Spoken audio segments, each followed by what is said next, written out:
Ideally, what do the first 75 minutes of your day look like? Oh, wow. Is this on? Okay.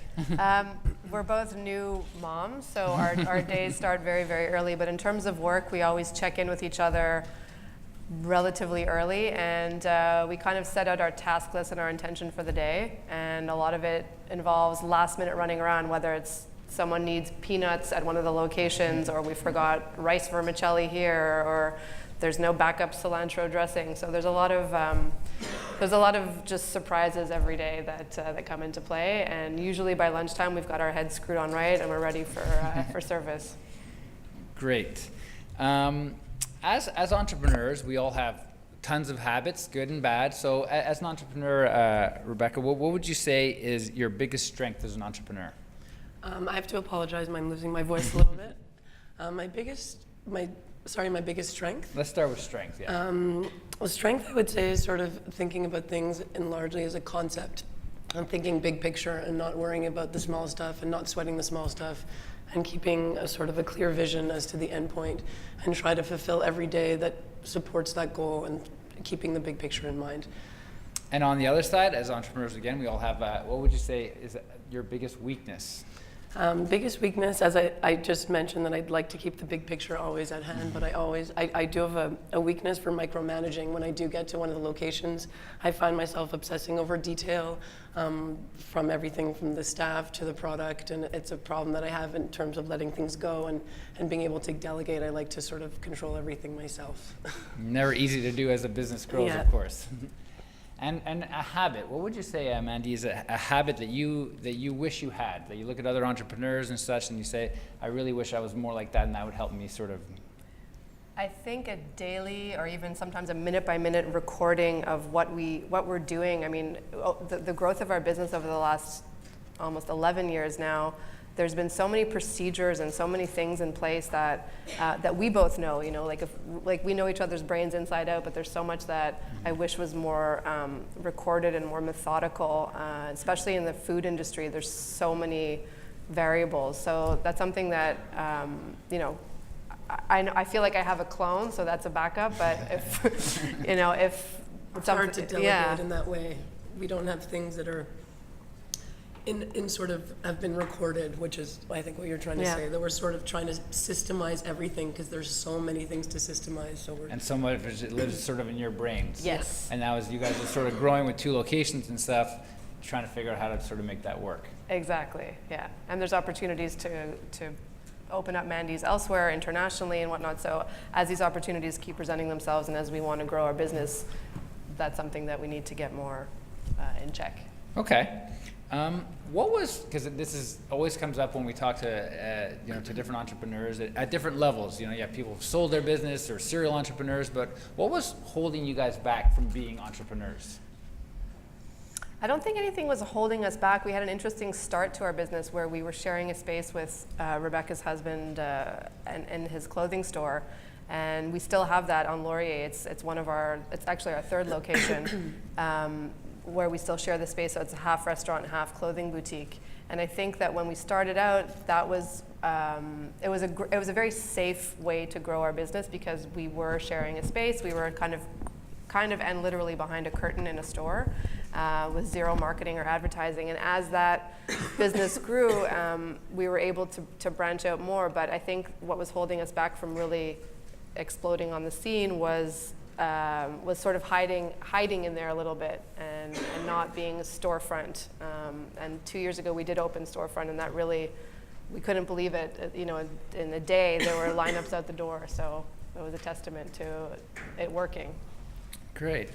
Do you feel like there was ever sort of like a day where you just knew that you wanted to be an entrepreneur? Was there one day say, yes, we've made this right decision, or to this day still an ongoing battle? Not at all. It was born out of a few conversations and confluence of timing and opportunity and nutritional things and salad bars popping up in New York City where Rebecca was at the time. I was doing an art program in New York City and there was salad bars everywhere. And when I came back to Montreal, there was nowhere where you can go and create your own salad. And at the time I was dating my now husband. He had a clothing store in Westmount called Mimi and Coco. There was a little mini space in the back of his shop.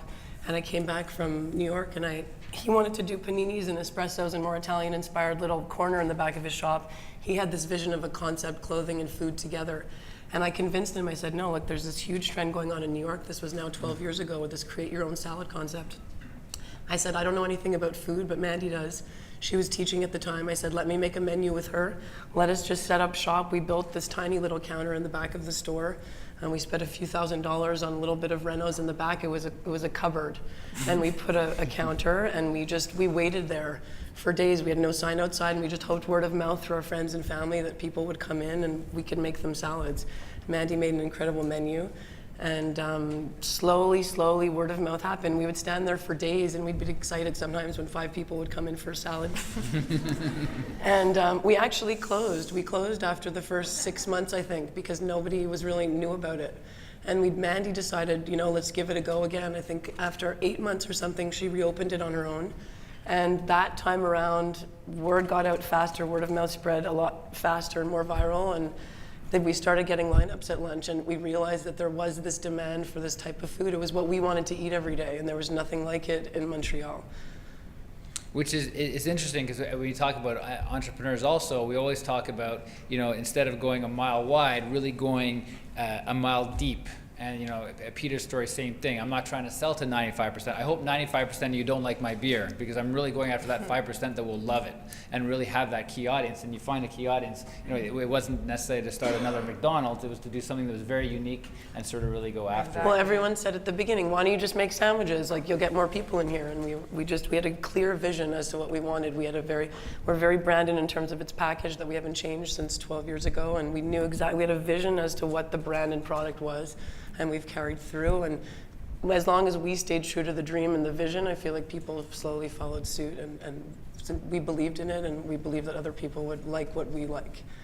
Yeah, and I think, this idea of stick-to-itness as entrepreneurs, we always talk about that too, just saying, being anchored down and really believing in it and going for it, because there's going to be a lot of dark days, there's going to be a lot of days where it doesn't feel right. And, that stubbornness, I always hear this story about, I guess you guys all know Walgreens. So Walgreens is probably one of the largest pharmacies in the U.S., and this is in the 70s, and the CEO said and they were, believe it or not, before that, they were like this mom and pop restaurant, sold milkshakes and that kind of thing and that's all they were. They were a restaurant. They had nothing to do with the pharmacy business. And the CEO said, in 5 years, we are going to be out of this business and we're going to be a pharmacy.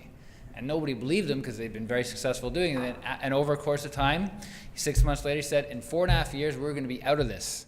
And, and Peter started going out there and saying, in 6 months, this is what I'm going to be doing, and I'm not going to be doing this anymore. Even saying it is going out and doing it makes a big difference, because what we find is there's never a right moment to sort of start a business. You're always going to have this self-doubt, and you can really sort of go there. It's never easy. So it may have been that day you guys closed, but can you guys take us back and spend a few minutes on telling us what your worst day as an entrepreneur looked like? Like, take us to that story and say, just explain to us what that was like. Do you want to talk Either about one it? of you. We had a bad experience as young entrepreneurs. We started in our early 20s.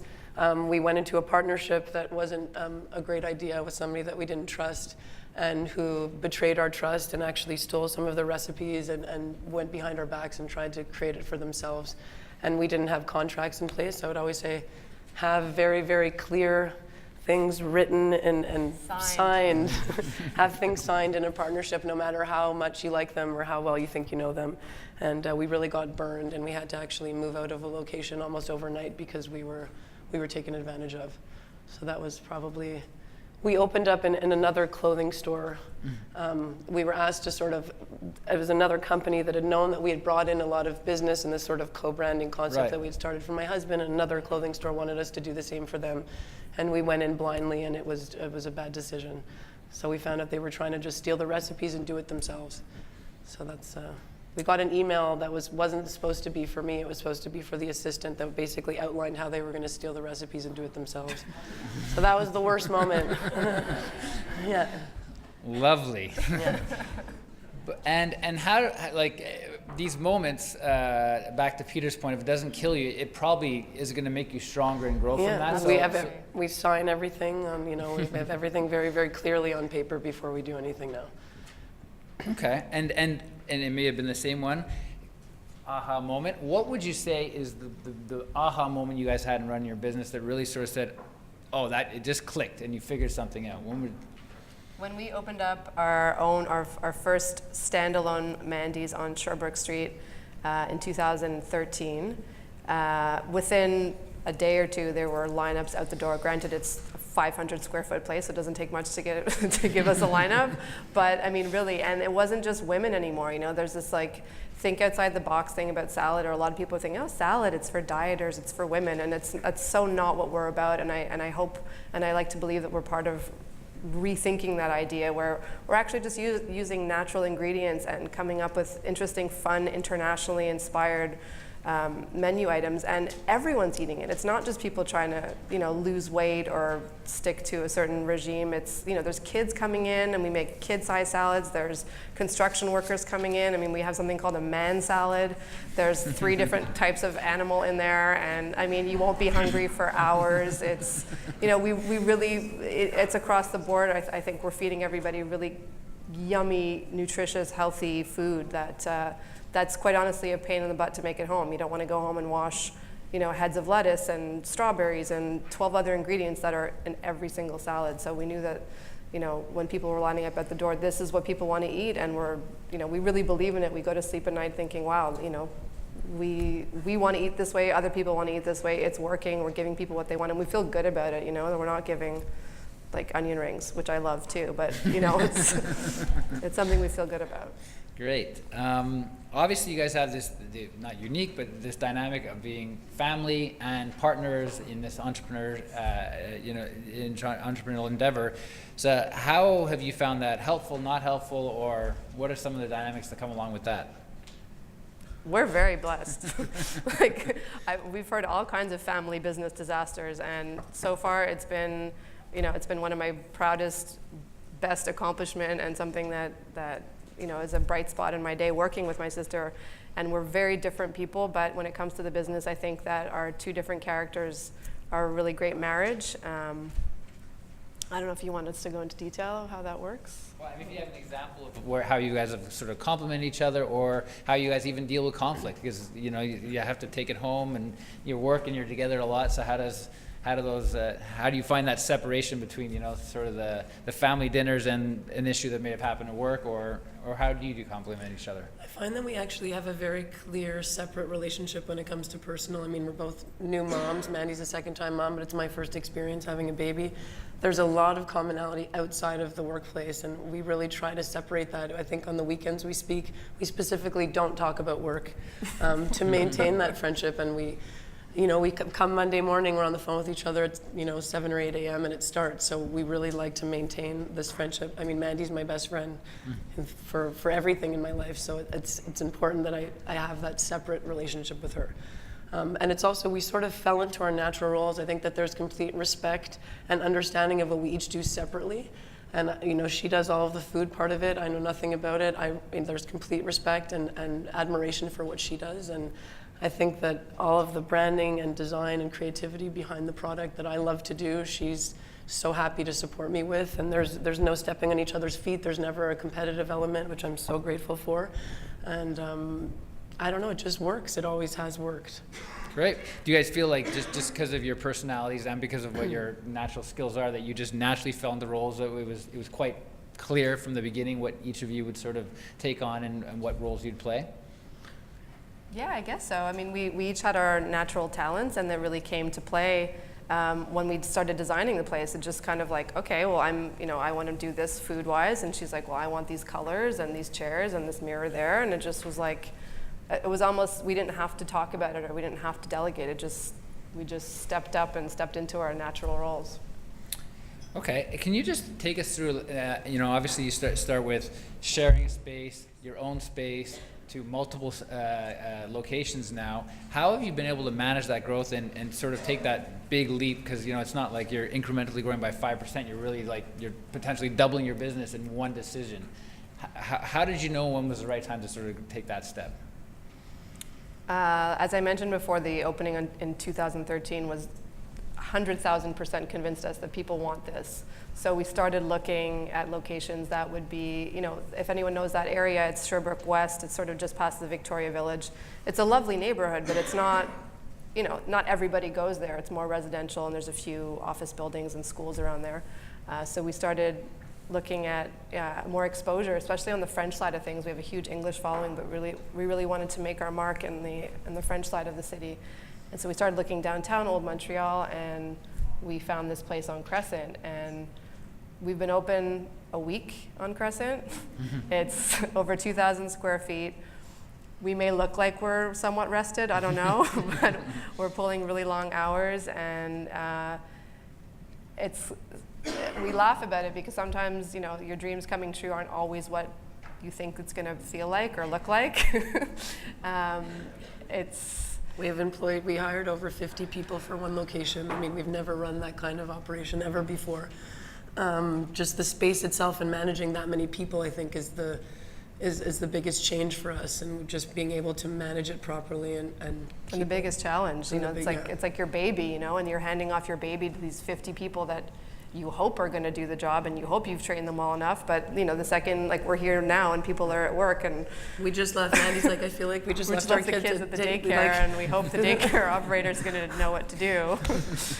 So it's a little bit nerve-wracking, but then there has to be that trust and that letting go that you have done the best you can, and you can't be there all the time. I think the question you were asking, the reason in Westmount we turn away like 15 to 20% almost of customers at lunchtime because we don't have space to make their salad. So for that, it was just like that's not a great position to be in as a business, that you can't fulfill the demand.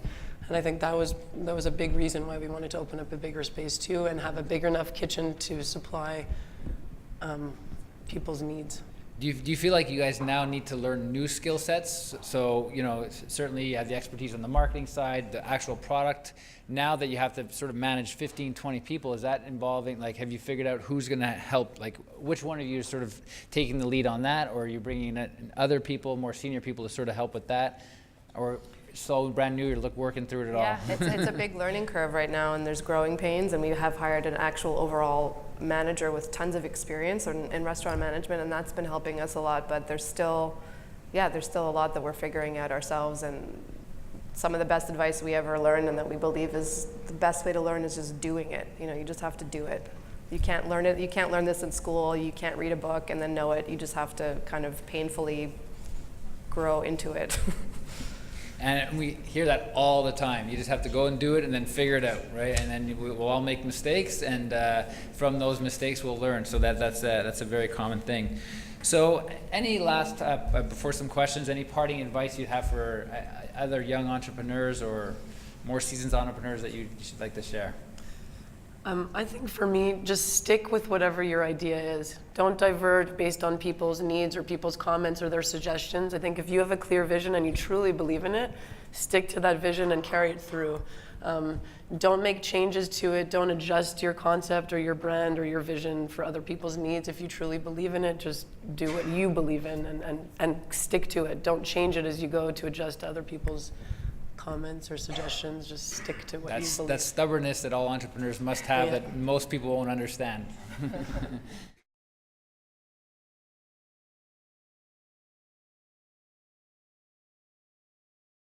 You said you hired 50 employees, and that looks like a very big, task. What help did you have doing that?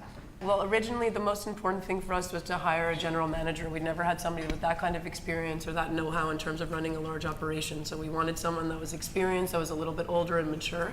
So we had him help us do a lot of the interviewing.